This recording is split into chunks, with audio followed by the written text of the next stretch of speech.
কেউ কি আছো কষ্টগুলোর ভাগ নিবে, স্বপ্নগুলো সবার মাঝে বিলিয়ে দেবে? কেউ কি আছো বন্ধু হয়ে থাকবে পাশে, দুঃখগুলো ছিনিয়ে নেবে নিজ অভ্যাসে?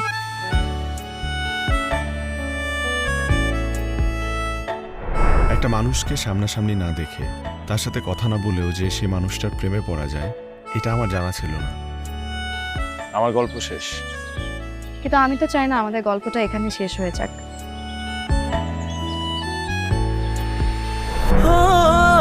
হৃদয়ে লেখা আছে ছন্দ যত, জেনে রেখো তো